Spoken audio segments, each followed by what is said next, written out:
Hello and welcome to another episode of Spore Journeys. Today I am delighted to welcome Johnny Scratchley to the show. Hi, Johnny. Hello, mate. Lovely to see you. Lovely to spend time with you today. Yeah, I mean, Johnny, you've been a DJ, you're lead singer in a band, you run a festival, you've been a counsellor, you've done a whole host of different things. But when you get up in the morning now, how would you describe yourself, and what do you think? What do you think about? Well, this morning, the first thing I thought was, how am I this tired? And it's still the week and not the weekend. But I found recently a deeper resilience to be able to get myself out of bed and get through that more quickly, so I can get into life. And I've recently been on a journey of waking up before the sunshine. And so that's been really beautiful to be able to see the sunrise every day. And that's certainly like, yeah, it's making inroads into like the way that I experience myself in the world. Nice. Mm. Yeah, I resonate with that. I would certainly, it's starting to get a bit lighter, and I think I told you that we talked the other day about the bird soul, and that's like, and just waking up with that, waking up to that. That's the beauty of living in the forest and getting exposure to nature as well. Like, which I Yeah. know we both resonate with. Yeah. An important reminder. And it also reminds me a little bit, without wanting to go on an early tangent, about this poet that I stumbled across recently, this guy called John O'Donoghue. And he talks a lot about the beauty of what we expose ourselves to, and how that environment that we are like putting ourselves in is also a deep reflection on how we're feeling internally, right? And so the two are married, and maybe to be open to that is to be much more connected, to this physical reality. Lovely. Hey, nice, a very nice opening. Thank you very much. So I now want to kind of like take back, and for the audience that don't know you, why rewind to your 20s, or kind of like early on, and you kind of formed a band Yeah. called Gentleman's Dub Club. I'd love to kind of you to talk a bit more about that, how it was formed, Yeah. and 18, 19, 20 years later, you're all still together. And so that's been quite a journey, must have been. So how did that even it kind of originate, and how did you form the band? Yeah. Thanks, Andy. So it does feel like another lifetime ago where it all started. Yeah. I grew up as the son of a musician, a conductor, a singer, choral conductor. And so when I was younger, I was singing classical music from a very young age. And it was something that was very natural. Partly I was pushed into it. And then I remember when in my late teens, I was like, oh, actually, it's kind of cool. It's kind of it's giving me a little bit of social capital as well as being something that I enjoy doing. And then I became a drum and bass MC because I loved listening to drum and bass and going out raving all night. And then out of that, the development was that I discovered dub music. I went to university up in Leeds to study music, and yeah, listened to dub music on a sound system, and that changed my life. And so I met a group of people who had also been kind of in similar processes, usually where they come from some sort of musical background, be that like jazz or classical or heavy metal or whatever. And then we kind of came together just within. So it was a night called Sub Dub up in Leeds, Right. where they kind of like Simon Scott, a guy out there, absolute legend. He's managed to create a space which is very much in the lineage of like sound system culture from Jamaica in the late 60s, early 70s. And that culture came to the UK, with the migration of a lot of Jamaicans and Caribbean and societies. And then so I experienced that. I got to experience that. And that was a whole different level of musical like feeling, because you're immersed within the sound. You're physically a part of every tiny element of that. And so the band was the coming together of all of those elements. And we were at uni, so we had a lot of time, and suddenly a newfound freedom, having moved away from home. And that came together. And to be honest, like we were just kind of pretty ragged, like raggo looking people who didn't put much care and attention into the way that we looked or like care too much for it. And then we were very fortunate in that we were in the right place at the right time for this music to connect to people.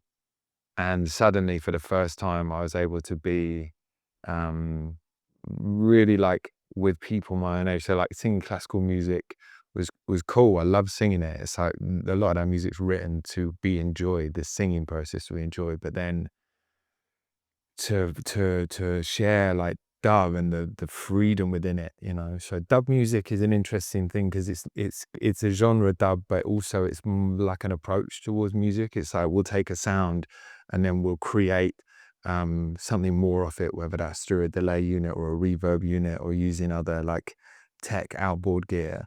And so yeah, we were just there in the party scene in Leeds. It's amazing, 120,000 students in Leeds.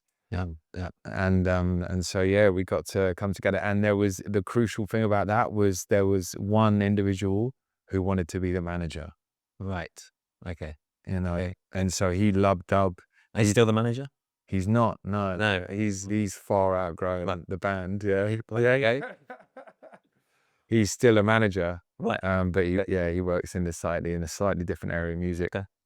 But I'm still very good, dear friends with him. Yeah. And But I'm the godfather to his oldest child, and so yeah, he had like a passion for management as well as sound engineering, right. and so he pulled it all together and did all the outboard stuff, and he had speakers and he had the gear and everything like that, and so yeah, he was the gel, you know. Musicians are traditionally scatty, and you know they sort of require the freedom to be able to just disappear and immerse themselves into something. And so very important to have an individual with like the sight beyond that, you know, underground world of music making. That's great. Yeah. Amazing. And so, and you've presumably you've travelled all over the world, Yeah. with the band. And I know you talked about being a bit of scruffy, breakthing, but yeah, for those that haven't seen you now, like, live, you know, you're all kind of suited and booted, so you all look quite smart. And That was they a, run that around was a the big, stage as that well. was a So, huge part of it. yeah, Yeah. Suddenly we were able to put on suits and feel legit, you know, like we were stepping onto stage and changing, and it was like, oh, okay, cool. And yeah, so yeah, actually up there we look all right. yeah, good. And you've got quite a like close relationship with Bristol. So what's the connection there? Is that kind of where you guys did, or Suppose it's more, yeah, so some of our early gigs were down in Bristol. I've never lived there. My sister lives there. yeah, And I know a lot of people there, but our early shows where we were from Leeds and we got booked for different places, Bristol was one of those places that that we connected with straight away. And so we kept going back. It's interesting, the UK in like so my like cultural connection musically in the UK was with drum and bass and with reggae and dub music and hip hop.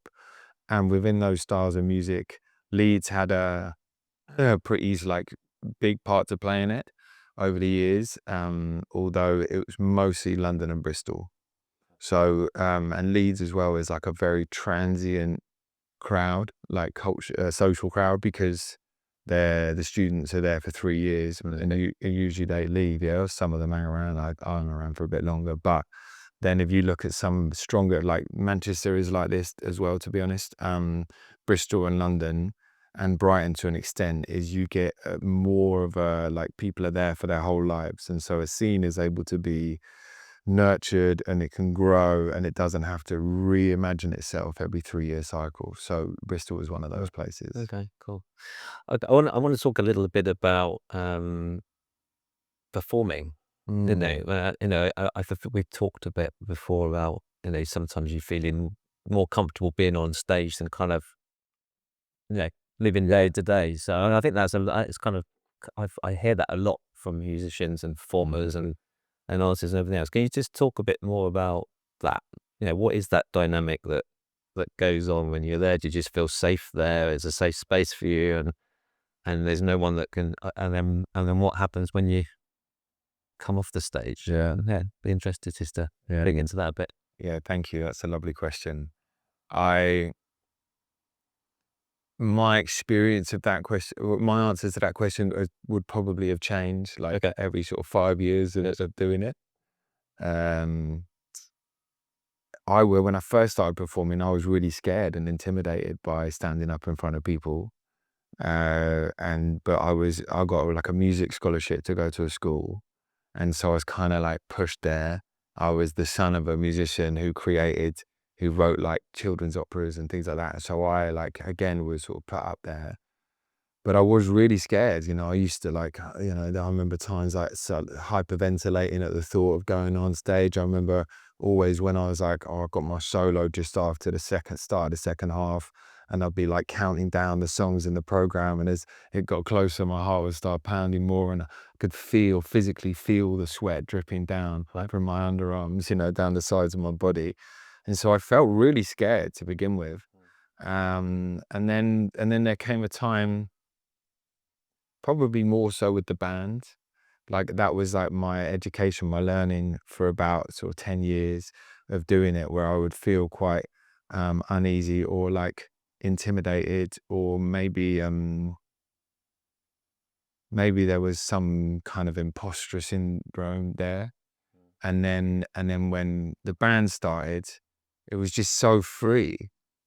It was just so free, like performing in concert venues and churches and holding the thing of music and wearing like tails. And it's like, it's quite rigid, Mm. as well as the people that I was performing to were generally like older. A lot of them seemingly were fast asleep. And so, it was quite, Crying. They were they were deep. they were They were in a deep space, yeah. But there wasn't like they all clapped at the end of the song, but you didn't. I never felt the energy. And yes. I think with the band, the massive change was I could step up on that stage and feel the energy in the room, right? And that's been the key development for me. Yes. It's like, right, we're in this together, and like I might be the one with the mic, and I know what's going to happen, but the people in the room, every single person in the room is contributing to that sort of Everything change you were talking about, yeah. yeah, this evolving organism that happens Yeah. within a space. And it's wicked when it's a tiny little room, it's a really low stage. You can see people eye to eye and see the excitement in their eyes. And it's like, that's total presence. Like I feel total presence and ease within that presence. So there's no thought, you know. I would say that's the key, is like, how do you get rid of the brain, and let the body take over? Mm. Mm. But of course, that just comes from like doing it and doing it and doing it and doing it. And also there's a few tricks that I learned along the way, like look at people in the eyes, really connect to them, smile, go and give them a hug, give them a high five, do you know what I mean? Send a spud. Or other moments where I might have felt uneasy on stage, and I would just turn around to the band and I'd just go up to every band member and connect to them and like smile and go through the same process. And it's like connecting to the group, because within that group, suddenly I'm like, I'm a part of something that's happening, rather than I'm like in charge, or like I'm dictating, or that there's any particular pressure on me as an individual, you know? So yeah, overcoming those things really, really helped. And yeah, when you briefly mentioned earlier, but I studied during COVID to become a person-centered counselor. And that question was asked to me on that course. They were like, about performance, like, who are you when you're performing? Who do you have to be in order to perform? And I sat with it for a while, and yeah, my genuine response was that, like you reflected, was that I feel totally at ease, and even more at ease than in everyday life. And I'd say now it's kind of clarifying as I'm talking about it. It's that I'm just a part of something much bigger. Yeah. Great.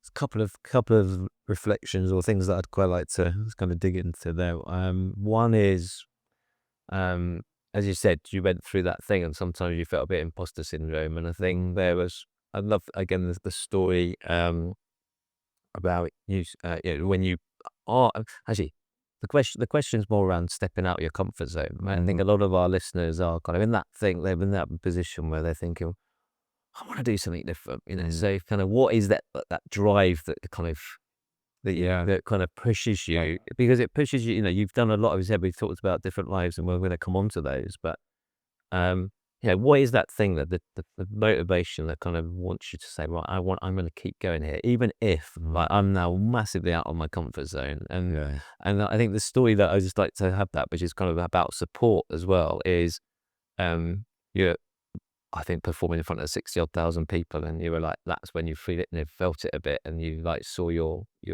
sister, as well, but you give a big out to you, as well on the on the show here. So I would love to kind of just explore that a bit, and then there's another question on the next exchange. But why don't we cover that one first, and then I'll Thank you.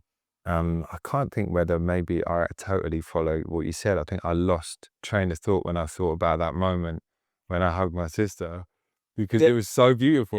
It was the opening of Boomtown about 7 years ago. I think maybe pre-COVID, pre-watershed, and we played right after the first the opening ceremony. And then we came on stage, and it was massive, and I felt pretty intimidated by the situation. There was also a time where I would have like had a couple of beers as well, which in retrospect doesn't really help as much as I thought it was helping. And I went, and like the hype is mental, right? It's like this build up, and the set starts, and we've got the room and the smoke, and like everyone goes on stage, and then we've got this big bass and this instrumental bit. And then I come on like as some sort of like wily coyote, like sprinting onto stage, go like this. And like my heart rate was just chasing like that. And there was this, I felt this real, like I just wasn't grounded at all.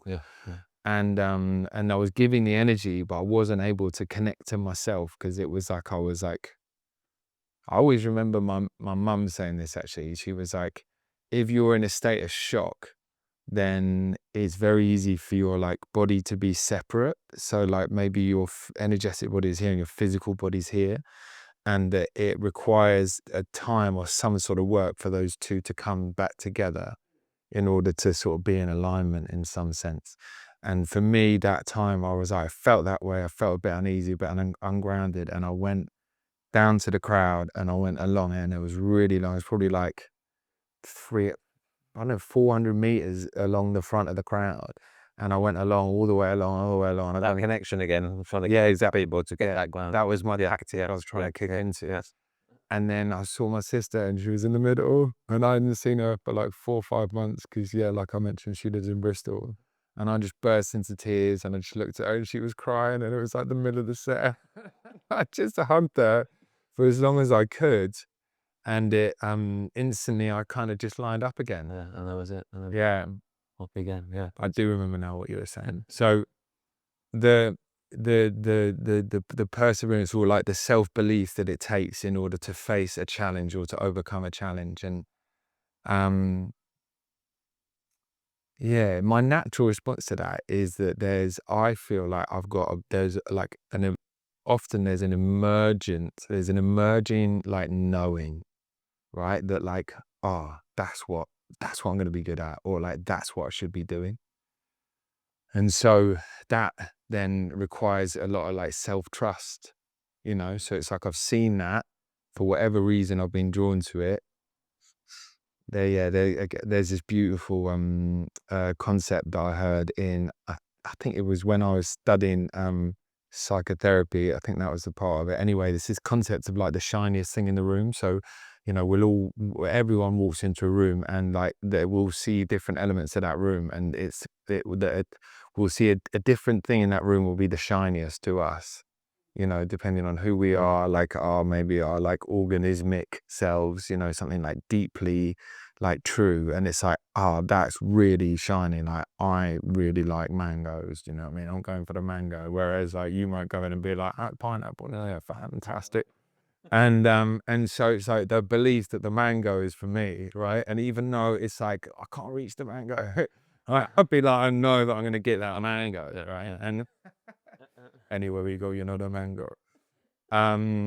And yeah, so it's that, I think, for me. It's like, and I've had that quite a lot in my life, where I've had to say, okay, this thing maybe hasn't quite worked. It's happening right now. I had a conversation yesterday with my partner with the festival that I'm currently running, called Good Vibration Society, goodvibrationsociety.com. Oh, And mine's that. That might just nourish your soul. And it's like, and I was talking to my partner, and we were talking about, like, it's hard graft. It's like 5.5 years in. We're in a space now where we haven't been able to like take anything out of it. We've just been giving and giving and giving and giving. And the question that he asked to me was like, how he was almost like, I feel like bad for you for the amount of effort that I see you put in and the lack of anything you've been able to take out.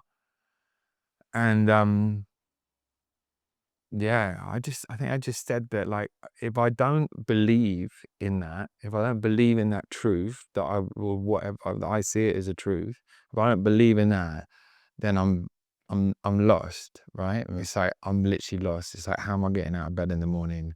How am I making choices? Who am I making choices for? Like, all of that stuff gets into it.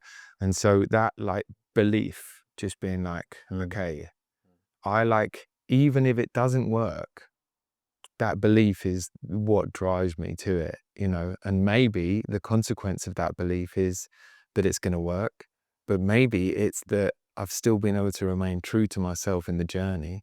So if it does come to an end, I've at least got my integrity, where I'm like, no, I was true to that. I was true to myself. There was a reason to do it. And that, that door might close, and that, but if I don't follow that, Mm. I'm lost, Yeah, follow your North Star. Well, I mean, it's an interesting what your partner said, because I mean, from my perspective, I've been to, I think, 3 of the 5 or Yeah, festivals, and they're amazing. And it all depends on how you look at things, right? For me, it's like, yeah, how are you measuring the success of that? It's not about, okay, how much money you make from it, no, necessarily, right? You're growing it, and it's growing every year, and it's growing, or it's growing the pace it should be growing, right? yeah, Because you're very mindful. You're a very mindful person, right? I know you, yeah, and you really think about things. You really care, and there's it's that authenticity, and it's that integrity that you have. You bring to the festival. So I'm sure you get all those testimonials of people coming back saying what an amazing festival it is, which we'll yeah, come into a bit. So I mean, I feel like, you are it is a success, regardless of, like, necessarily, like, it doesn't have to be like, showing huge amount of things on the bottom line. Obviously, it's helpful. It's always nice to have to provide a bit of extra income to allow you to do all the other projects you're doing and you're working on. So for me, I really feel like, it is a very successful event, which gets better every year, and it gets better every year because of the effort and you listen. You're listening to what people are seeing, and you've got new ideas on how you want to bring something even more to the festival, to serve, like, to help, like, certain groups at festivals to kind of have a better time. Like, so again, we can come back to that, and that's all about community as well, which is kind of really dear to you as well. So yeah. yeah. We will go into that. And first, just to say thank you for that, because it's really important for me to be like, this is important for me to hear that feedback. And the it's interesting. It's like, without wanting to go too like Zen Buddhist with it, right? Mhm. These like massive positives, or these massive negatives, or these small negatives, or these small positives, they have an ability to induce like levels of dopamine, like, personally within me. They have an ability to induce dopamine or to induce pain, right? And so, like, two examples of that might be, being on site and seeing, walking onto the back of the stage and looking out and seeing like thousands of people like immersed within like the present moment, and like engaged with each other and engaged with the music, and like lit up and fascinated and like inspired by creativity. That is it's a feeling like no other. And I've been fortunate enough to have that in lots of different forms over the years, especially with the other events that I ran where they were on a much bigger scale as well. So something you see anyway. So that is a huge dopamine hit, right? It's a real positive, and it definitely like cements these good decisions. And then like I might read the customer feedback, right? So it's like I'll put out the questionnaire after the show, and I'll go back to that customer feedback like intermittently throughout the year to make sure that I'm using, you know, the community as my guide in the decisions that I'm making, especially at big intersections. And I'll read this same person's feedback, and they were like, they didn't have that experience, you know. They were angry that like it was the price that it was at. They were angry that they had to pay more at the bar than they did at their local pub. They were angry that like that point when they needed the toilet, it was like busy and they couldn't get to the toilet. And it's like that anger, that's a pain, right? So it's like this pleasure is then balanced with this pain. And I recognize that my job is to stay within the two, is not to get too excited and not to get too sad, right? Balance, yeah. And find that balance, but it's really hard. Yeah. And the moment that we've been going through recently as a central organizing group is where the event itself is working for itself, but then the amount that we put into it, if that is meaning that I'm like not able to self-generate, so I'm struggling to pay my bills and I'm struggling to pay my rent, and I'm really scared of doing my like admin, because I know that it's going to bring a harsh reality to that journey as well. Then that's when the self-belief and the like, you know, the grit and determination and the truth has to be resilient. It has to like really kick in, because that's life, isn't it? That like that's the reality of life. Yeah.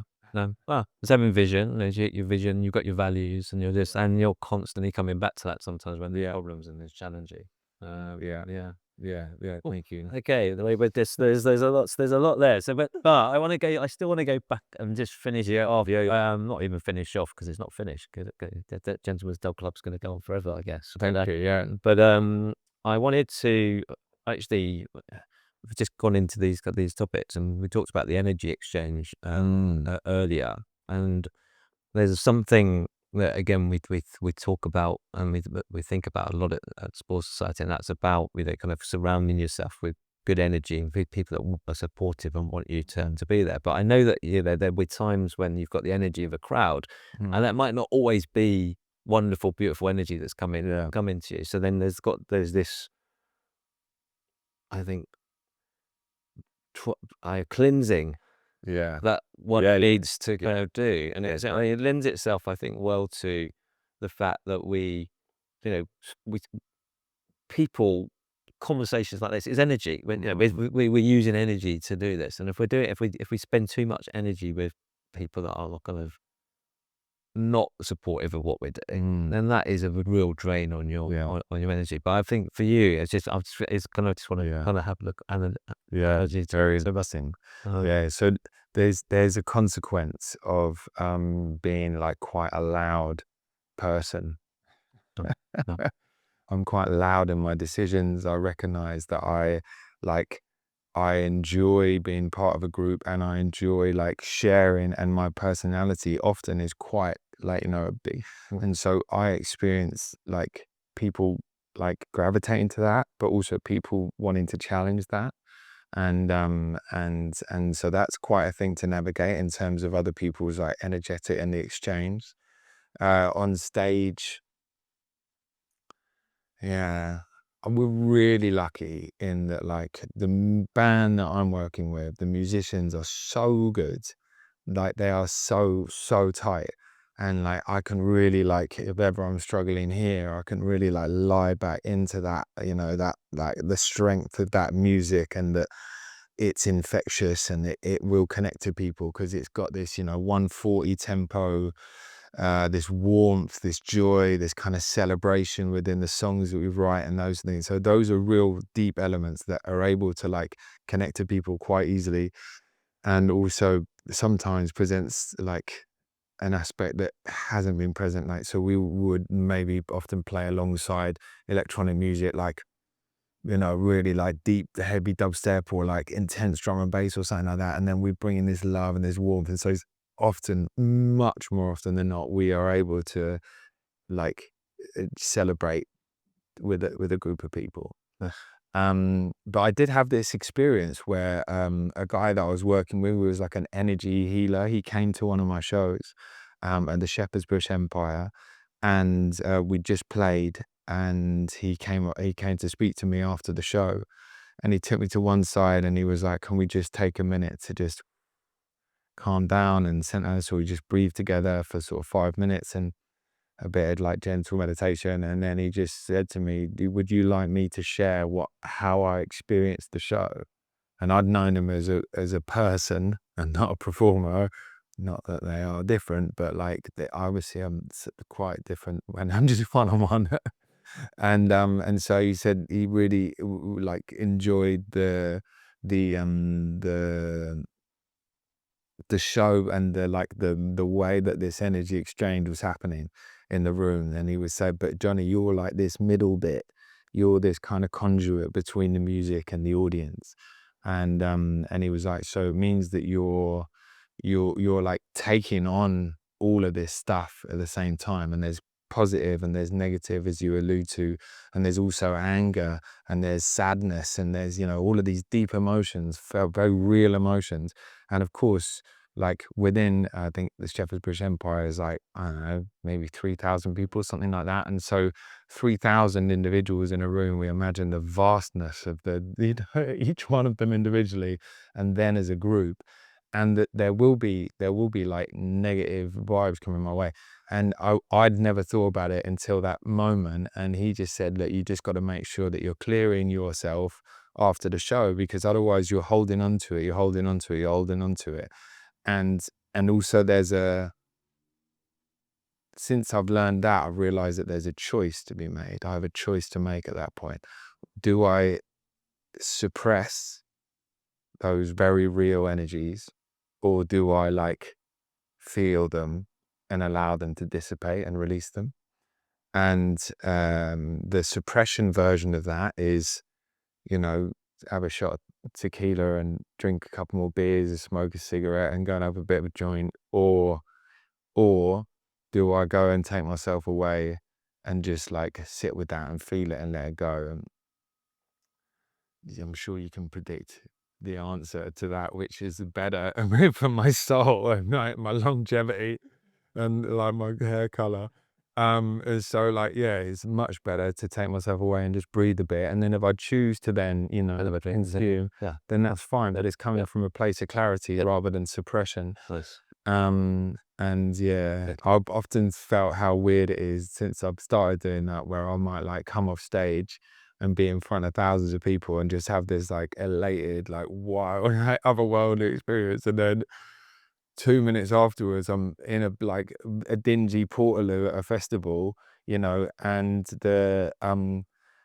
like I'm cold and I'm just there, like sort of like shivering, but getting rid of this energy and letting go a bit. And it's like it's very contrasting, but much truer. And yeah, I'm really grateful to that man for coming and opening up my experience of it, and I think helping the performance as well, because to recognize that is to be like, okay, cool, like woo, like whooshish, and then like wow, you know, and then bringing it back again, and yeah, sometimes being the alchemist, you know. Yeah, yeah, great. So where can people see you this year? I know you're performing with UB40 in Yeah. July. Is it Yeah. 25th of July? Yeah, Is it? you're gonna come along. I am. 25th, 27th, something like that. Yeah. Well, So yeah. I don't know the exact detail of when we're playing. Right. So please do, if you're listening or watching, go and check out the website and you can get all of that information. We're gonna go on tour towards the end of the year as well, but it hasn't been announced yet. Okay. All right. In the very short grass, we're playing in Sheffield in mid-March, and I'm gonna be doing a few DJ sets as well between now and the summer. and then the summer kicks in, and then so I think I'll be playing kind of from like early May, late April, all the way through till kind of the turn of the year, pretty constantly. Okay, great. And you just Yeah, got a new single that's come out as yeah, well. yeah, Do you want to talk yeah, a little bit? yeah, man. Yeah, it's called Bop. With an amazing vocalist called, you got him, Yeah, yeah. yeah, you got it all. It's an amazing vocalist called Jodie P, who's like a wicked rapper and singer and a DJ herself. And that's been picked up and embraced by some radio DJs so far. Like, Wow, brilliant. big up to Cyan Anderson and One Extra, and yeah, it's been on quite a few independents as well. It's been really beautiful to work on that. At the moment, we're working on singles, and we have been for the last year or so. So rather than it being an album project, I think we've done seven albums. And so we were like, let's just put a pause on the full album projects and work on individual songs. And that's meant that we've been able to collaborate with loads of new musicians. So it's wicked. It's like dragging us in different directions. So far, we released a song with London Electricity, a drum and bass song, and then this tune with Jodie P, Bop, which is kind of like dub/dubstep with rapping and singing on it and some horns. And then up next we got releases with some French producers and a German producer and Swiss producers, and then also another couple of drum and bass tunes. Plus, we got a very exciting project with Mungo's Hi-Fi that is almost ready for the world to hear. So that's Wow. point out soon. Superb. Yeah. Before we move on from Gentlemen's Old Club, then let's just have a call up for the band. Then, what are their names? This is going to be a test to make sure you don't forget anyone on the main. I'm sure you're not going to. I couldn't possibly. Okay, so who are the boys? Like, what a joy to be able to be with a group of people for such a long time, right? And to navigate that has been like one of the true pleasures of my life. And so yeah, on drums is Tommy Evans. Tommy, An incredible musician in his own right. He has now moved a lot into TV work and film and documentary work, and he makes music, and he also as a conductor, and he's become a conductor, notably with the Outlook Orchestra, a project which I started with a couple of friends a number of years ago. And yeah, so he's the main guy on the drums, hard, really big, tough guy, like thrashing those drums, able to bring the real stability and the Geiger counter, do you know what I'm saying? Just like coming and bringing that. And then we got along the back line, we got Nick Tyson on guitar, an amazing guy, part French, living in France, living his best life, cycling through the mountains and eating beautiful fresh bread every morning. Big up to Nick Tyson. And then Luke on the keys, who is Luke Wood. He's who I've been doing a lot of the songwriting with at the moment, and he's married to the incredible Holly Cook, and they make a lot of music together also. He is like an inspirational brother, and yeah, it's been amazing making music with him. Toby Davies on bass. So Toby, there was like three of us that started the whole thing. It was Toby, Niall, and I was at school with Niall, so I've known him since I was 12, and then he was living in halls in Leeds with Toby, and then so the three of us started the whole project together with a black light and a sub and like a little reverb unit, and that was cool. Yeah, big up to those first tunes. Bloody Bananas, I think, was our first tune. That was our first tune. And Niall's taking a little break from the band at the moment, but he's been on percussion. And so there's going to be potentially a slight shift for the summer. But yeah, Joe Price as well, who works with Holly Cook and Rabbit Saber and a number of other acts. He's been like deafing on percussion recently. And then up at the front, we've got Matt Roberts on trumpet. Okay. Absolutely incredible musician, unbelievable musician, quite a different character to the rest of the band. Very like staunch, like scientist and socialist, and massively into his jazz music. He's like he's a composer essentially, like he studied jazz composition at Trinity, and like a genius, and also like a total moron at the same time. And then Kieran Gallagher on saxophone, or as I call him, Brother Sanchez. I don't know why. It's kind of too much time has passed for me to know where that one came from.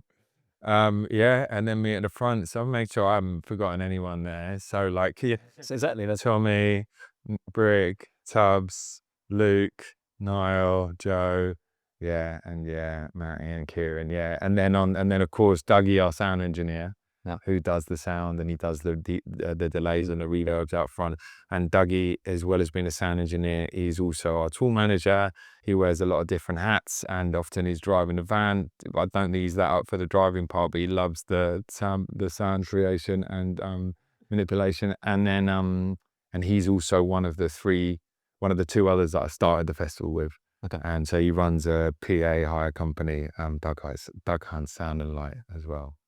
So that's the crew. Yeah, and then big up to Matt, our manager, and then big up to Scully, the agent. Yeah, and obviously you'll be playing at Good Vibrations Festival as well. Yeah, in a bit. Yes, right at the end of it, I sing the theme tune. Yeah. Good. Oh, wow. So, well, I think I was gonna talk a bit more about then deeper into your earlier life, and maybe we just kind of try and shortcut that bit because we've been going deep on some of these other things. Yeah. But clearly, alongside Gentleman's Dub Cliff, you also started, get into events early on in your life, which is very different, I guess, because it's you scaled this one in Croatia, which I'd like you to talk a bit about. Hugely to a very, very, very big thing, and obviously back in your 20s, probably being a little bit more different in terms of your life to now. So maybe we could just kind of like encapsulate that into like what, how did that, how did that project kick off, and some of your experiences on that, and then perhaps leading into your second, that kind of what we were a bit before the show, which are about the second lines, exactly. Yeah. So maybe you could just talk a little bit about that. I mean, thanks, Dick. Thank you. Thanks for the environment. I went to uni in Leeds, and university was much more about meeting people than the course for me, and having the spaciousness and the inspiration to start projects. And so a good Gentleman's Dub Club grew out of just a passion, happened very naturally. I remember thinking, as I was the drum and bass MC at the time, I was like, there's a bit of a glass ceiling to the old drum and bass MCing. And so I thought, well, I don't know whether I can make a whole career out of it, but I want to be in music. So I thought perhaps I can take a little more control in my career, rather than necessarily, as I remember thinking at the time, rely on other people liking me. Which maybe that requires a deep dive, that kind of thing as well, but it's not necessarily for now. And so I started promoting. Started running nights up in Leeds. First night was Vagabonds with Toby, the bass player, and Jack. And then that Vagabonds was in Leeds, and then London, and then Brighton. And I started working with a night up in Leeds as well called New Bohemia. And so straight after I left uni, I was a teacher, and I was promoting these nights. And then this amazing evolution of that was starting to run festivals in Croatia. Big up to Noah Ball, who had this existing connection with the crew out there that had started a venue, and they wanted to bring UK promoters to Croatia to help put on more events at this existing venue.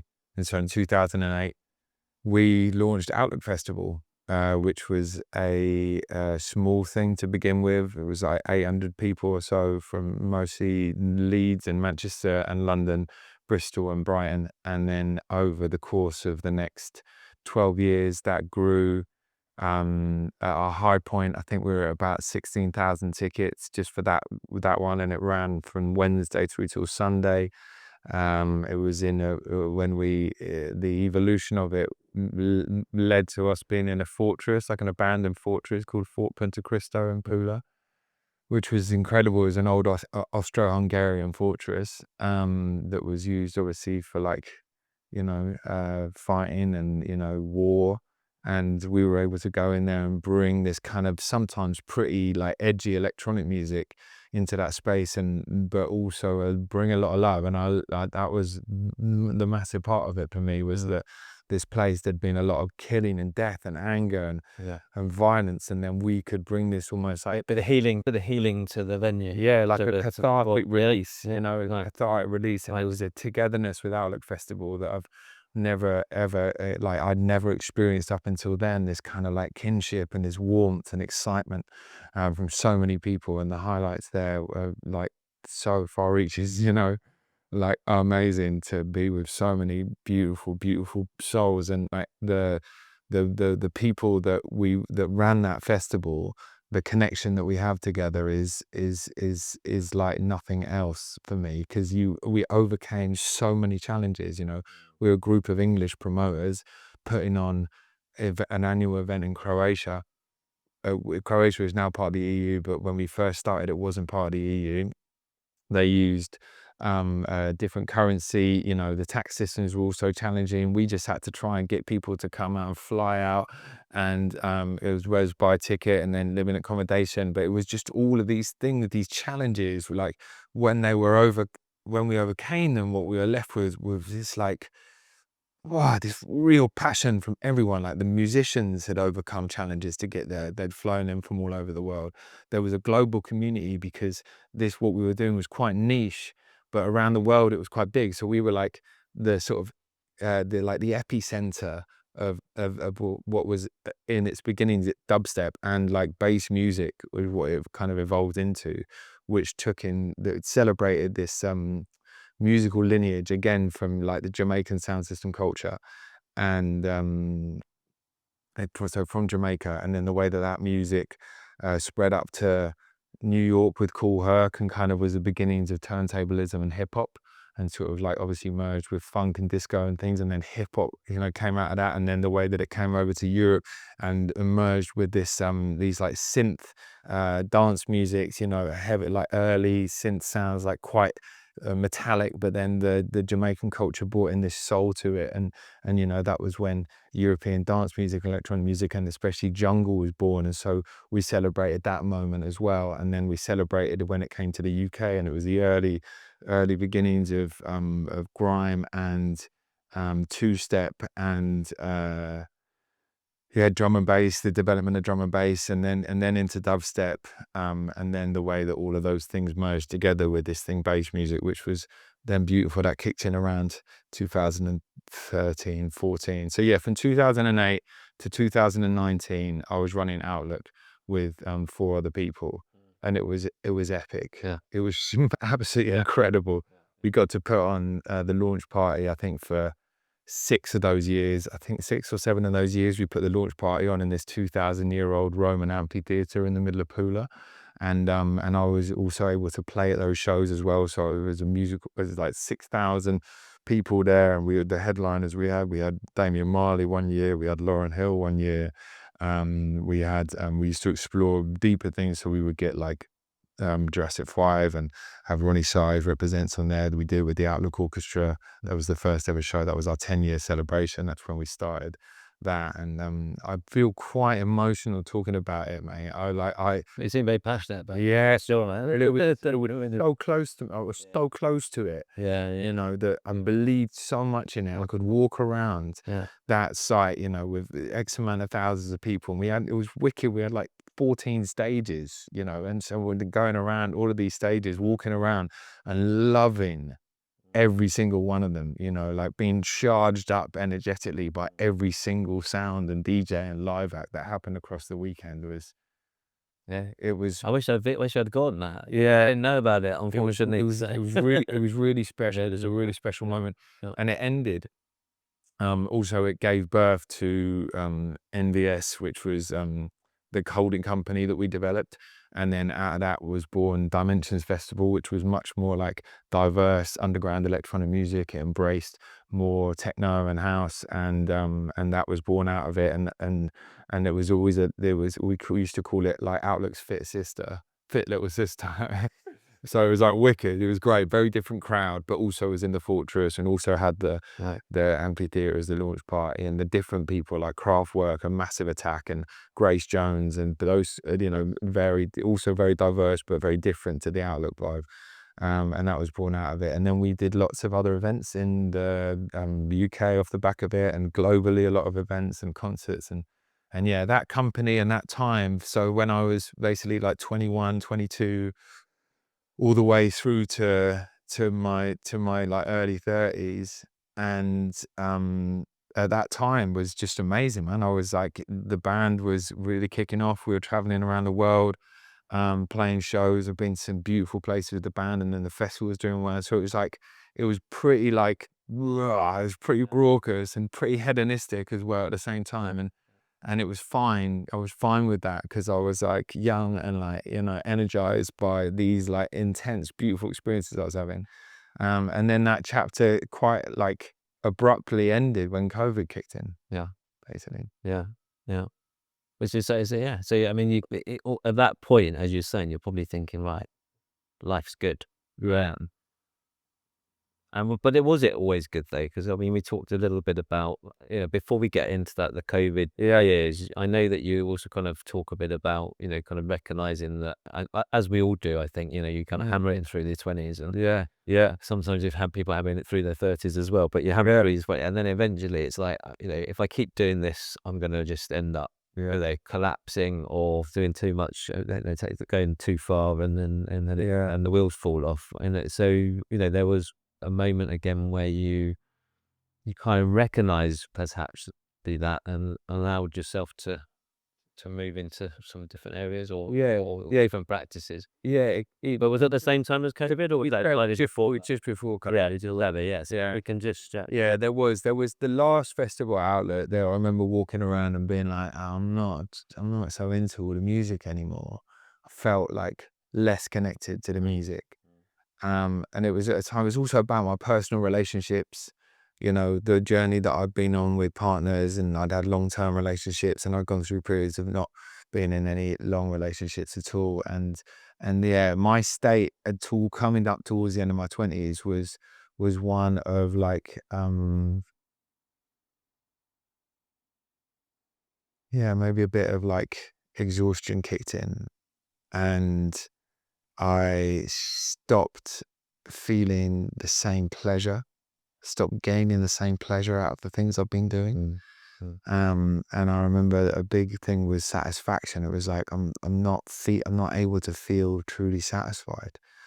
And a conversation I had with a good friend of mine that I was working with, I said to her, I said, something needs to change, but I don't know what it is. And interestingly, like a couple of months after that, I went not on holiday. I went to play a gig in Malta, and I met an amazing woman there, and and it was that connection that kind of dragged me out of that cycle, out of those habits, out of that like routine. And it in many ways forced me, or I forced myself through this deep desire for the relationship to to change. And I stopped drinking, smoking, taking anything, eating meat, and drinking caffeine. My digestion had started to get a bit worse. I remember there was a period of time where I'd wake up in the morning and I'd feel like I was going to be sick as a regular thing in the mornings. I wasn't, but there was this sense of something, in the stomach that wasn't right. And so that was part of the motivation to change my diet. But anyway, I just took everything out of my life and basically went to a state of feeling, or with the intention of feeling everything. So no stimulants, no downers. Do you know what I mean? No extra manipulation of that. And I was able to do it, I think, through this love that I found this great love that I wanted, that I really, really wanted, I really desired and had been desiring. And so suddenly I was like, I found that. So now I need to drag myself up to that. I need to pull myself up to it. And yeah, it rocked me. And I lost a lot in that process. or letting go. I mean, it's that decomposition. I mean, Yeah. did you think it's a loss now if you look back on it, or is actually that it was stuff that just needed to like, decompose and to create space for something else? The things that I still mourn, the losses that I still am sad about, are that whole business I pretty much lost. Yes. And that was in many ways, in my mind, my like stability, and that was largely due to COVID. But also I kind of I kind of like isolated myself away from my friends, from my family, from people that I'd had these like deep relationships with. And And so that was a loss. And also I think that impacted other people that were there that I was with, you know, where I kind of abandoned them. And so that there was, I feel like a sadness around that. But I needed to do it. Mm. I needed to do it, absolutely. And I went through that stage of like clearing out my body, meditating, yoga, grew the hair. Do you know what I mean? Grew the beards, got the t-shirt. And I went through that. And to be fair, like at the end of that period, that sort of 3.5 years, so that actually was 3.5 years before COVID. And then it was COVID that then I then came back to the UK. I'd been living in Malta. I'd gone on a big trip around Peru. I'd experienced the mother ayahuasca plant medicine, and come back. And then I went into a bit of a dark depression after that. And then I kind of got that first summer of COVID, and then I was like, I need to do something. I've got no live bookings. The festival company has, you know, virtually lost all of its capital. And I'm gonna choose to move away from it as well at an all-time low. Fantastic business decision. And so that's when I started to study again. So I studied counseling, and I went through this counseling course during COVID, basically. And so face to face, and also a bit online, and navigating that. And interestingly for myself, what that did was, you know, I'd like mashed up my system with different like highs, and eating things, you know, whatever that had, like, you know, and then I had gone through this process of clearing, but I cleared like the top of my body, right? I've been able to connect to these higher like vibrations. I've been able to open my heart and really, really like embrace connection, specifically with one person, but also with the world and with other people. And then actually when I then went and did a course, I then started, it was a complete clearing of the body, right? So I was able to really admit and face things that I'd suppressed, and that had laid dormant in my life, in my physical experience, in my consciousness, that I hadn't really like seen or Mm. embraced. Did you do that then, the counselling thing, for you as well as for other people? Yeah, Just from what but you did then? probably first and Yeah, foremost for right, myself. Yeah, interesting. Because rather than it to kind of develop a different career or something, yeah, to generate income. that would That be, is actually, because the way you were just talking about it, yeah, it's almost like I need to do this for myself, and yeah. and that's really helped. To be fair, I think it was like I was just lost. Right, yeah, yeah, I was like, yeah. I was like, A lot of people were through COVID, mate. yeah, yeah, I mean, it's a time when, yeah, everyone's questioning what they're doing, and if they're not yeah, if they're not in a particularly good position, then I think that compounds the problems with it. You also kind of set up, and this is something you're going to do with us in Sports Society, the yeah. online platform we're doing. I think you did set up some kind of men's circle at that point Yeah, through COVID as yeah, yeah. well. That was So big. yeah, So again, it was part of this thing. So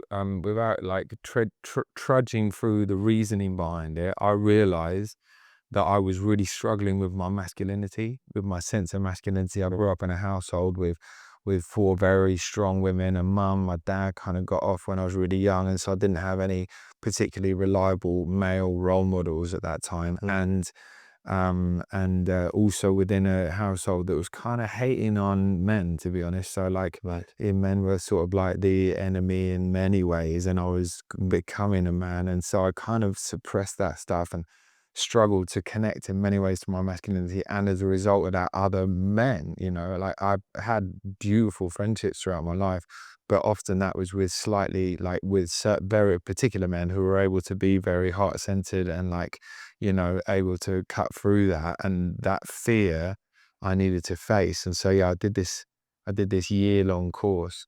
It was like tantric masculine embodiment, and it went through the archetypes, the male archetypes, the king, warrior, magician, lover, wild man. And that was massive. That was huge. Yeah. It was so big for me to connect with the you know, my manliness and what it was to be a man. Because you know, the shadow of those masculine attributes can be really self-damaging. They can be really like, it can be a lot of self-harm. Like Um, and a big part of growing and developing and becoming a man, but wanting to become a father, and these aspects to the male, like that society and community like is balanced by, with the feminine and the masculine, and so I needed to go through those processes in order to embrace those characteristics, and then through that kind of see it and like really work with it. And yeah, it was really, really massive part of my journey, but that was all as a result of the clearing, Yeah. and so I was able to suddenly feel that. And Yeah. yeah, and then I moved home Yeah. at the end of COVID. Yeah. Moved back to the village, Forest Row, Yeah. where I grew up, and that was back to the safety of the Yeah. forest. Yeah.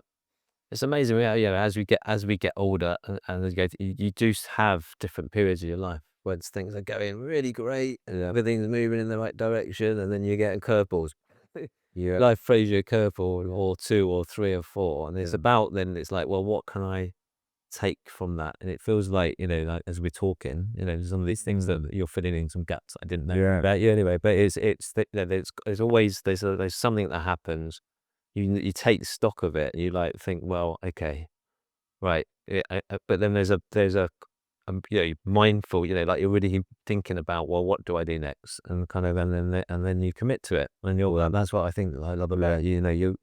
When you commit to something, you go for it, and you move it forward, and we just need to have more support in our own networks to be able to allow people to for us to be able to do all of us to do that when we're struggling, or when we might be having a few challenges ourselves, and having it, like you've been to some of our holding space, and talking, and having deep conversations, and having that real connection, I think really allows people to feel safe, and feel vulnerable, and then that's where kind of some of the deeper work can get done, when you show your vulnerabilities.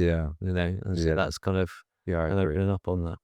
Yeah, I agree. And through meeting you, Andrew, last summer, when you came to talk at Good Vibes, and the journey that we've partly shared, but also my experience of it and my journey, and like outside of that, has been, I think, like tooling up.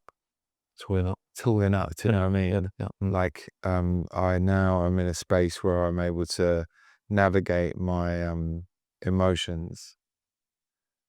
This is huge, Amazing. absolutely huge. I'm able to I've been like updating my consciousness.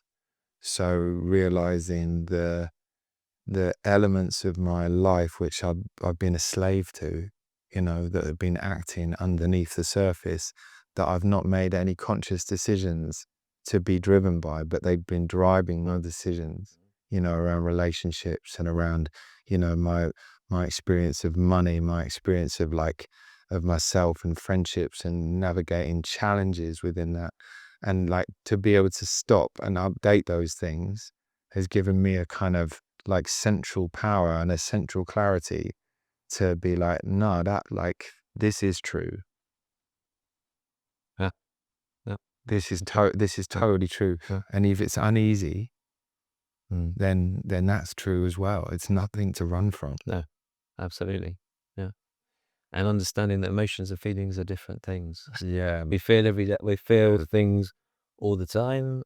But when we allow that to embed, and it creates that emotional blockage, which we've been doing a lot of work to remove, and and it does create that space for then for good stuff to come, to be able to put good stuff back into your body, and then that thing, the mind, the feeling, the thing, like as you said, knowing something that's true and stuff like that. I think it's really cool. Yeah. Well, these are the spores, right? Yeah. And the one of your partners, one of your amazing partners, Marcella, she showed me a picture that she'd taken in, just for those that don't know, she's in the room right now. So she showed me a photo taken in Sweden of the fruit, the mushroom, and then the mycelium underneath the ground, and how beautiful it was, the combination. And And it strikes me that, the fruit is what the world can see, but the mycelium being able to be nourished enough to have the right amount of nourishment, the right amount of energy to produce the fruit, that is not a given. That requires time, effort, going through the darkness, staying in the darkness, navigating like the other pesticides, navigating the cross contamination that comes from being part of something more than just one. And that only once those things have been navigated is the fruit able to come through. And then once the fruit comes through, that can then be shared. Mm, mm. I love that. I love that. I love that. Like, oh, and there's a t-shirt. Oh, nice. By the way, let's just give you a t-shirt as well. There you go. So you've got your own sport t-shirt. Amazing. Oh, I love Amazing. I love that. And what you can't see on the back of Andrew as well is that, which is stunning. Yeah, and I actually, it reminds me this of, I want to get a tattoo. And I don't know, did I tell it to you the last time we were together? Yeah. I wanted to get a tattoo inspired by the last workshop that we did, where it was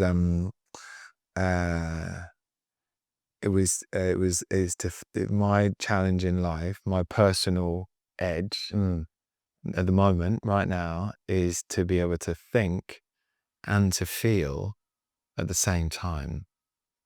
Okay. Yeah. Because I've found it easy to feel in many ways in my life. My mum was a great advocate of just feeling and letting emotions out. And then I've also been able to think, but to be able to do both of those at the same time, The centralization of the brain, the left and the right brain. it's when decisions can be true, they can be connected, and I'm not like being driven by a fear or being driven by like a mental process of, well, it's like, no, I know it, and so, yeah, mate, I want to get a tattoo with that on me. Right. Cool. Good. Okay. Right. That's what I want us to cover. I do really want to wait, just make sure you can see that. That's good. Well, let's talk about the festival. Come on, if we Yeah. until we I really want to kind of. So again, we just talked about that. It continues. Exactly. It continues the journey. Like COVID happened. You had a counselling. Yeah. Interesting that there was a lot of that for you as well as for Yeah. being able to do that for other people.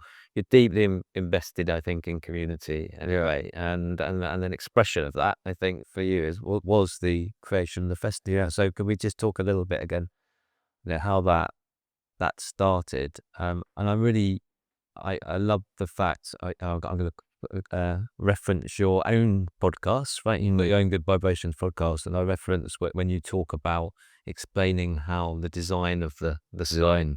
This is quite mycelial actually, but it's like using the tree as a metaphor instead. So can we just talk a bit about the festival and what's going? That'd be great. Thank you. Yeah, so much, mate. Yeah, and thank you for your support over the years. Yes. 3-year veteran. 3-year veteran, yeah. Oh, wow, and performer last year or workshop last year. Yeah, cool. And again this year. So And just to share, the reason that I know Andrew is because he came to talk at the festival, but there was a lot of people that came to talk at the festival. And when I had heard from the venue manager, Kat, about the talk and the detail of it, I was brought to tears, really, without wanting to sound too dramatic. And so then once the festival had finished, I then reached out and was like, I think we really need to, I really want to meet you and connect more, because it was so moving and I felt so moved by the level of care that you and Michaela offered to that group of people for that hour.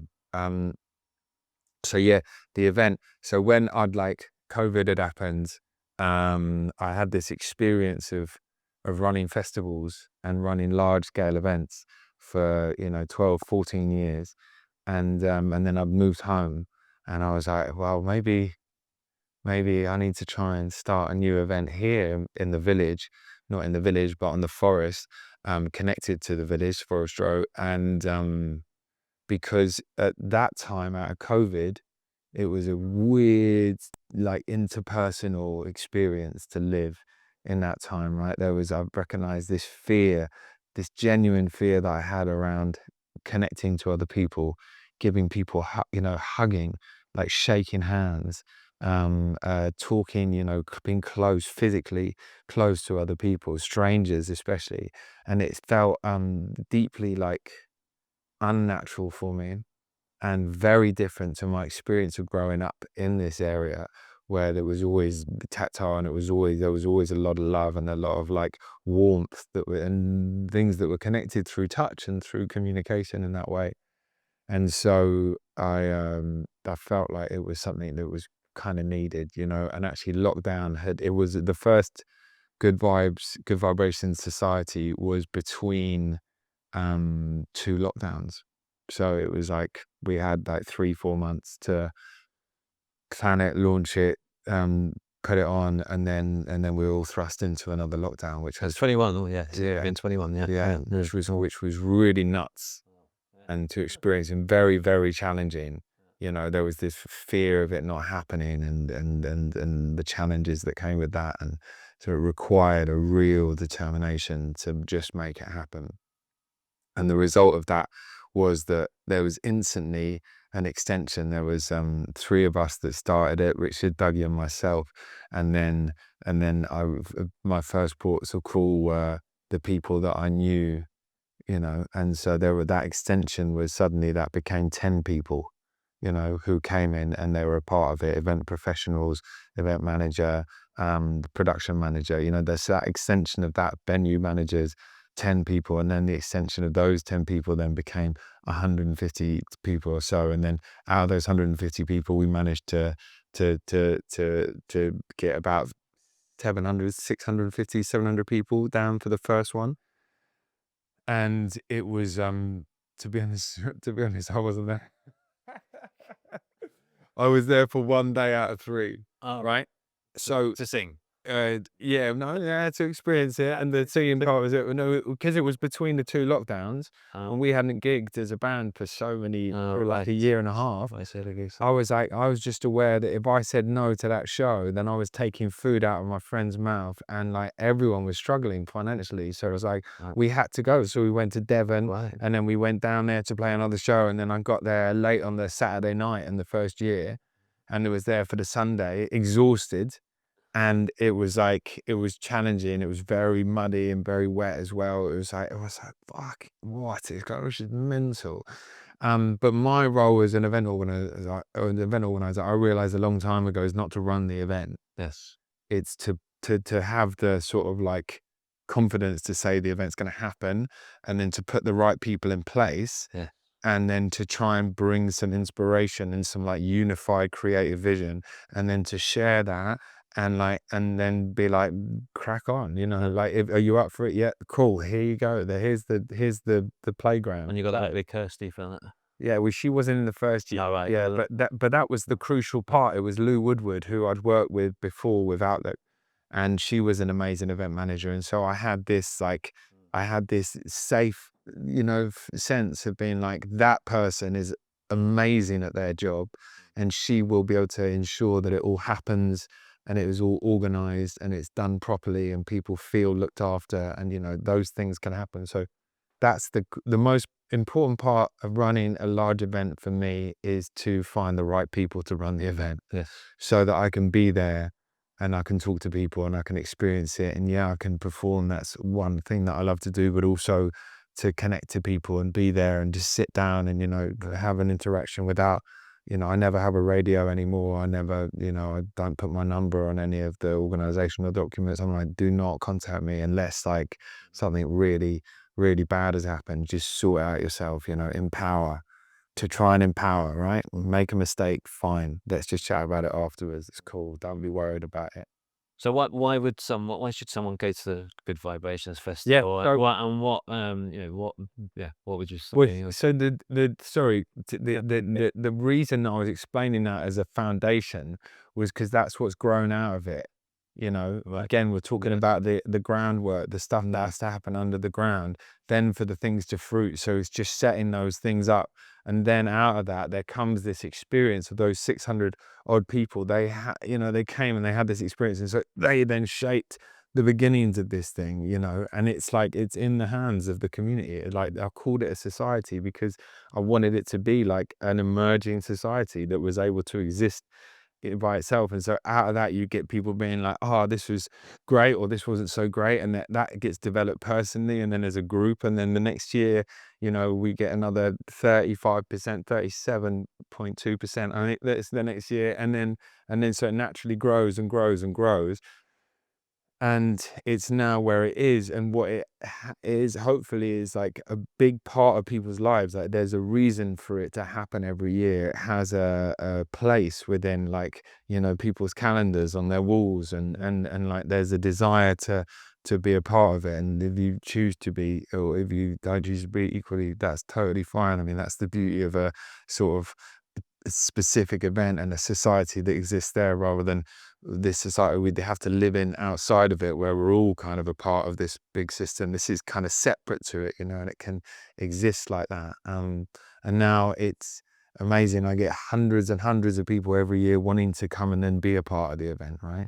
And so it's like, okay, what is it? We have to come up with this thing. And, this word nourishment came up time and time again, right? And it's like, there's an ability to step out of normal life and to nourish ourselves. And then, so we nourish ourselves within the nature, the natural environment that exists, within and around the festival. The Ashdown Forest is stunning. Within the community, nourish ourselves from the creativity that express, nourish ourselves from the food, from the work that goes on in the roots. So yeah, there we have the very, like, mechanics of it are, we have a venue for workshops and classes that happens from very early until into the evening. And that's a space to be able to ground and to connect to the body, and to grow the body, and to extend the body, and open up these, like, energetic channels, and be there with like-minded people who are going through that same thing at the same time. And then next to there's a spa, so there's a hot and cold therapy run by the Enchanted Glade,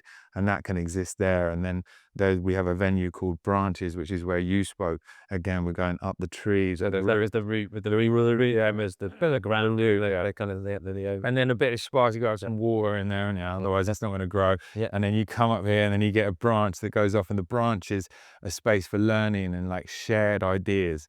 And it kind of goes, it's this intersection here where you've got this sort of mainstream ideas, scientific developments, and then you've got this kind of slightly offbeat left field community. Then they come together within this space and share these ideas, and the things that inspire those individuals are then able to be shared, with a wider group. And then as you go further up the tree, you get the venue called The Nest, which is a space to, like, nurture community. And so we always offer free cups of tea. It's being run by my old class teacher from the school that I went to, Mrs. Whitby. She's an amazing individual, and she has this, like, beautiful, like, group as well of people, her family, but also my mum hangs out there a lot as well, and they're, like, offering free cups of tea. It's a wicked thing, and a safe space, and someone to talk to if you need a bit of grounding, or you need a bit of space from the rest of it. And then also, that's where all of the programming in there done in there is bands and people who are basically local, or they're emerging at the start of their careers. And then as you go further up, you get into the area which is the bloom, right? And the bloom is where all the flowers come in. So that's really, those are the fruits. That's, like, all the work that's down here, and it's fed up the tree, and then it comes out to the top. And the bloom is all of the headline artists, and the big bands that we get to come and play, and the DJs that come and play. And it's the real celebration, like, the sort of, again, the cathartic release, like the and then we've also got up there, we've got a hive, which is up at the top of the tree for a very good reason, because the hive is the space. It's run by my little sister Alice, who was the one in the crowd at Boomtown, and the one that lives in Bristol. And she works with young people, so with the youngest in our society, and she inspires people to play. And so the hive is, it's this hive of activity. an evolving playscape, and so there's a big sand pit, and there's these beautiful wooden instruments that kids can come and play, and they can learn, and they can learn circus skills, and they can build robots, and they can build fashion things and do these fashion parades, and all of this like amazing activity to inspire the youngest in our society. And it goes off. And so, yeah, it embraces families, it embraces people who are there for the big, world famous bands, it embraces people who are in the community and want to be there to be nourished, it embraces people who want to learn and grow. And of course, those aren't all different people, they are the facets of us as individuals. And so, yeah, it's been a really beautiful like project to work on, and it's really hard. It's very hard to like live in the community that that it's for, because everyone again has got different energy, and they all take, and the challenging thing is like for it to work, people have to have ownership over it. But really, not everyone can make every decision, and so I have to be like just firm and true in my vision. What's structuring feedback and structuring, input from everyone. But what grows out of it is, and what has come from it, from me is I connected to an amazing group of friends, some that I knew from when I was very young. Daphne, who manages the route, I was at school with her, when from like the age of like, I think I've known her since I was like 9 years old. And she runs the route, and she's a beautiful person, and I love her to bits. And through working together, we've connected more. And her husband Adam runs the bar, so I've been able to get that. And I also got an email the other day from someone who first met a person in the first year, and then the second year they came back, and they hung out a bit more, and then in the third year they kissed each other on the third year, and then in the fourth year they went to, I think, third base, and then they recently got engaged to be married. Honest here, we're like, Did you get a hat for the wedding? oh dang, I've got a couple lined up. Yeah. That's it. That's what it's all about, isn't it? It is about connection. I think that's one of the actually the workshop that we kind of tried to focus on a bit. We were at the end of the festival, and it was around, when you do go to festivals, I think it's how do you like maintain connection afterwards, right? You can go in there, you have your 3 days, it's wicked, everyone has a brilliant time. By Wednesday, it's like, what did I take from it? So I think there's this bit. For me, I would just say, like again, I would say, if you do meet people at any festival, and you think even if that person's like interesting, and there's like, I think I should go and talk to them. Go and bloody talk to them. It is amazing. If we talk about your arc of your life in a way, it's all about you've created. There's been you've had some incredible success, but you've had some challenges along the way, but it's all about, you're connecting with people, and it's like, it's exploring possibilities. Yeah. If you don't put yourself out there, if you don't like at least show the world a bit who you are, then, and take a risk sometimes, no one's going to bite your head off for going over to someone at a festival and say, look, I should meet. I think we should have a connection, or you make a connection with somebody and get their bloody number. Make sure, let's just go and have a coffee. Yeah. It could be 1 hour of your life, and it could change your life completely, right? Just because of that thing. So I think that, and I think you've got a nice. The festival is great. I would highly recommend everybody to go and get your tickets. We'll put in the show notes how to get. Yeah. Well, when it is, is it 29th of July this year, or is it a bit later? 31st of July. 31st of July. The 2nd of August. 31st of July. Yeah, the 2nd of August. It's still available. Ticket is still available. And I know you kind of signed up Orbital. Any other kind of headline names that you want to reference, or we can't talk about yet? Yeah, that's fine. Yeah, I'm in the process of like putting the final pieces together. Okay. For the music, of the main stage. I've already finished the programming for the Nest. I'm almost complete with the programming for Branches. Route is almost finished as well. And then I've got a couple more pieces, but essentially we're Friday, Saturday, Sunday. Our Friday here we got Fabio and Groove Rider, two legends of the drum and bass world, headlining. Very much like the gateway for a lot of people to get into drum and bass, because they were the Radio 1 ambassadors for many years in the late 90s and early 2000s. And then Orbital are headlining the Saturday, like potentially the main driving forces, if not one of the main driving forces behind UK dance music, Yes. and electronic Right. music, from the early acid house days all the way through to current to present day. And then on the Sunday, amazingly, we've got the Basically Rollers coming and playing, who are like a 70s, a massive band from the 70s. Love it. And then there's one final big band to put in there, and that's what's been keeping me awake at night. Yeah. But And also, I just say that Gentleman Dub Club are absolutely brilliant live. thanks, mate. Like, I'm not just saying that because you're sitting next to me, but no, I mean, the energy, the excitement. It's like the band are like, yeah. Anyway, I'm not gonna. I'll wait. Oh, for you I love to- I love the experience of playing at the show, because I spend the year planning it. I spend the year trying to bring people along. Yeah. And then suddenly I stand up on the stage, or like all my bandmates arrive on site a few hours before. And I'm like, oh, right, yeah, this is actually what I do. This is what I do. And so I can kick back, and I can really, exist and experience a different part of myself, which is a great honor. And to be able to experience the crowd like that too. Yeah, I mean, just on something that you were saying there about the importance of connection and the importance of being a part of a community. I I remember in COVID again, like at the end of COVID, when I was allowed out of the house, I was scared of walking out of the house. And like my life has been out of the house. My life has been connecting to people, and I felt so intimidated by it, because I was like, how do I navigate that?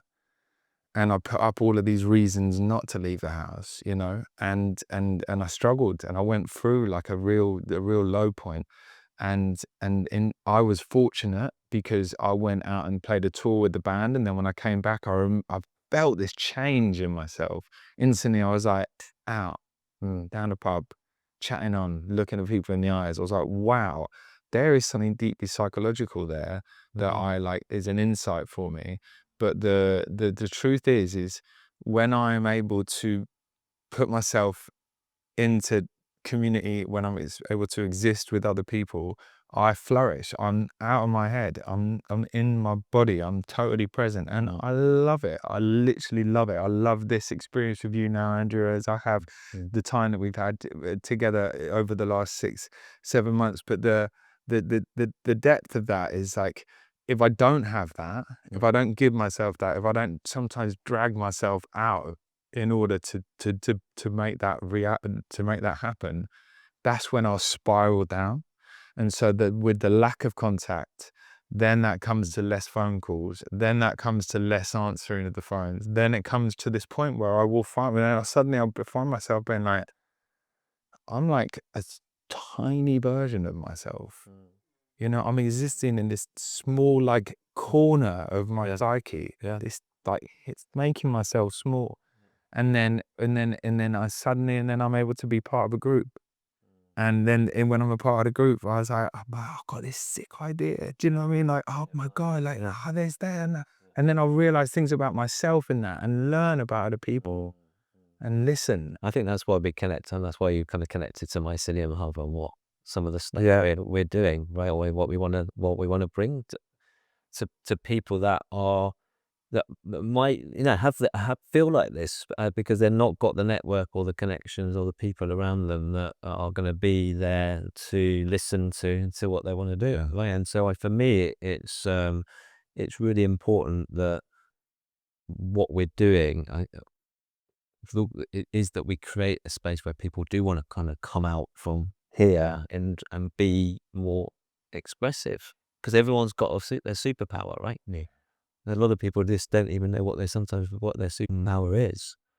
It's up to us to kind of, as community, to encourage people to find their superpower and then be the full embodiment of that, and to be able to express themselves authentically, and they'll find their magic, and they'll find their path, and they'll find their, and so if we can help people move along that way, then that's kind of what we want to do, and that's all about community as well, which is why kind of, you're not just a lead singer in a band, right? No, you're really not. You've got a huge amazing is such a small part. You know, you are a community band. You come alive when you talk about other people and working, you know, with other people. You've worked in lots of groups on on all sorts of sizes and projects, and all different shapes and sizes in different countries and everything else. And what I think comes through from for me is, you know, again, yeah, you are.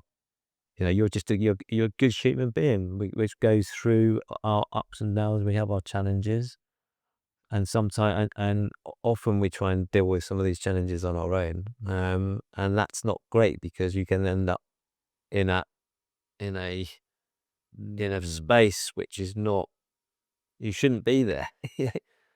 Don't feel afraid to kind of go and share some of your problems with other people. I think that's the thing. That's part of, you know, some of the stuff I hate for you when we do the men's circle stuff at Spore Society, that you're gonna very kindly kind of agree to come and do that in the groups. Yeah, that hopefully will kind of unlock some of this stuff in some of the guys that are going to be attending those meetings. Yeah, thank you. Yeah. Yeah. Yeah, I kind of like I I was deeply inspired by learning about your journey. I feel really inspired by that change that you made. Mhm. And then by meeting the partners that you've gravitated towards and their experience, Milan and Marcella, and then the wider group as well, and how there's been this unified experience, right, of like going in one direction. And then at some stage along that journey, head first, steadfast journey, there's been something which has changed. And that change has suddenly like, oh, maybe there's, maybe there's something more. Mm. And that then there's this community here, the Sports Society and the Mycelium Hub is like a space for that, right? A space for that change, a space for that growth. And, you know, I'd say the biggest, most important part of my growth journey has been learning, and it's funny to say that now because I've basically been talking for an hour and a half, but is to listen Mm. Mhm. Yeah. Mm. and receive and like reflect back another's experience in the present moment, you know, and share a unified feeling and share that moment. And that is like, we're all totally different. There's no way that I will never know the depth of your consciousness. Your journey is your journey. Completely. You are the only person that knows how to navigate your challenges.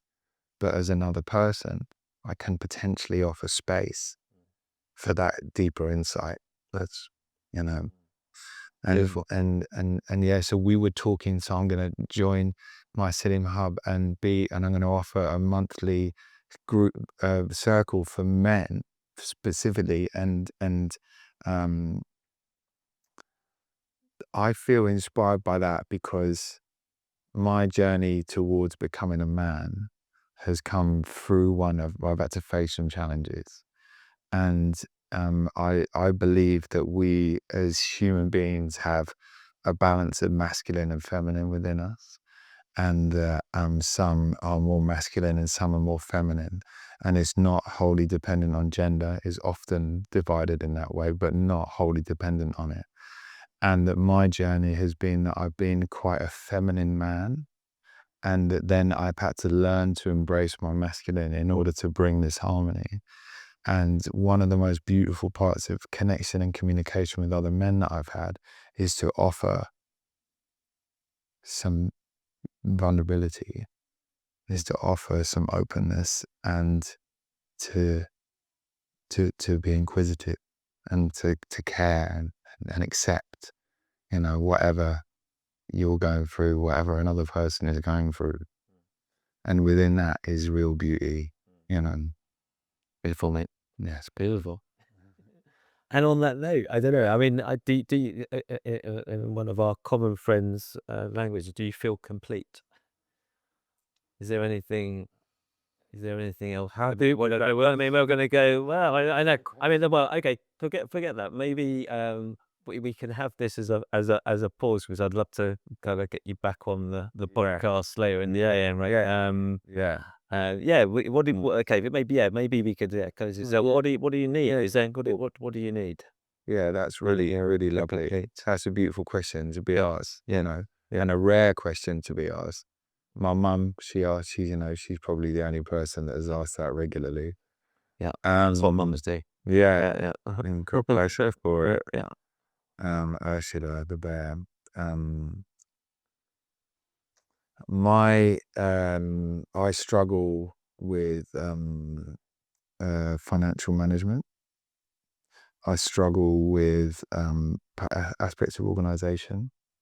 And but I think what I really need is to extend and grow my networks, and to with the festival, I know that that will flourish by connecting to other communities, and other communities with with some sort of alignment as to what we're doing, and that can bring stability and consistent growth to that as a company, which is needed because the world around is growing.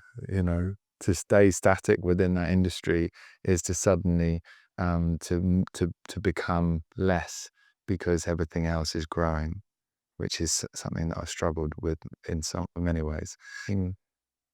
So yeah, that I think that's my, oh, I know that's my journey, and that's my desire, is to discover and to connect with other communities, and to learn through that, and to grow through that, and to network through that.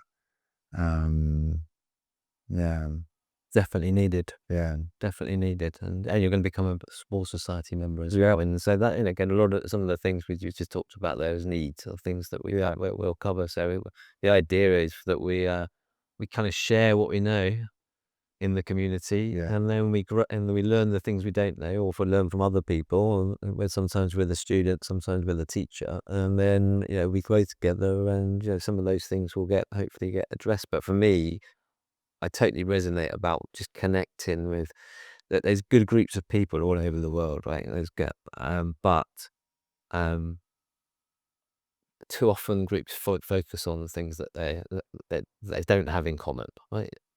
And so they never then collaborate, and it never ceases to amaze me, and it drives me crazy that, but we are aligned on all of these things, but yeah. we don't want to do that. Yeah, So what is that? What's going between?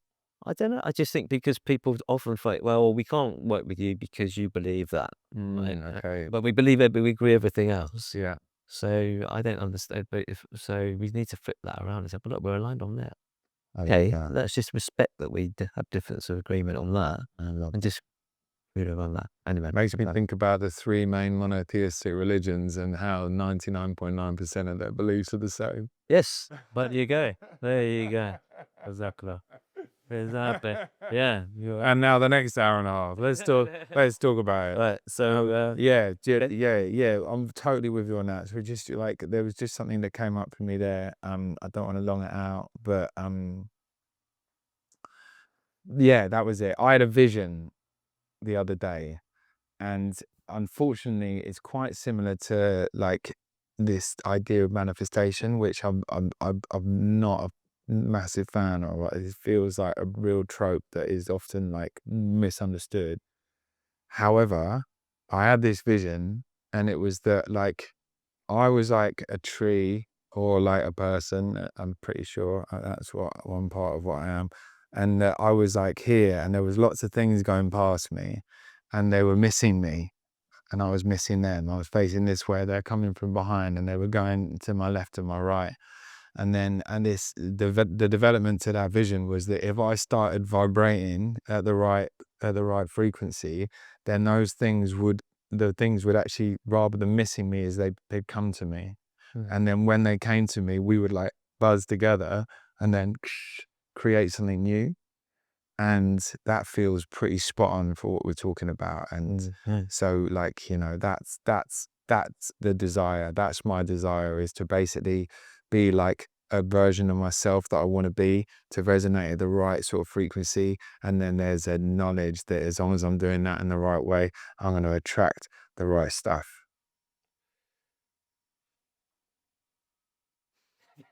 I don't know how to respond to that last bit. With a vibrational energy, right? It's energy Yeah. goes. You put out, if you put out, if it's all about, you talk about consciousness. I'm gonna look at this as my final closing bit. You talk about Yeah. consciousness, and it's about, for me, it's around, if you're then clear about what it is you want, the energy, the vibrational energy that you're putting out, Yeah. it's, Yeah. people start, well, people that resonate with that energy Yeah. start coming into your field, and that's kind of what, again, this is a different way of saying it, but it's true, and I've experienced it a lot in the last year because I'm becoming much more true to what it is that I want, and so that's all these possibilities then come into my field because I'm just allowing that to Yeah. happen. I'm just worried. Sorry for getting all floaty, mate. Yeah, that's all right. No worries. No, I was just trying to think. I was trying to digest what you were saying, and then as I was talking, it was like, actually, yeah, you were saying the same thing. So, yeah, cool. Okay, well, it's been Yeah. really lovely. Yeah. So, Thank you so much, mate. thank you very much much. for hosting us here as in just down the road from Forest Row. Yeah, big shout out to Ashdown Forest and the community down here. Yeah. And we got a lot of common friends and well, I reckon if you made it all the way through here, big up, well done. yes, exactly. It's been Thank you. exactly. Thank you for staying with us, the course. Okay, all the best. Cracking. See you soon, brother. Cheers.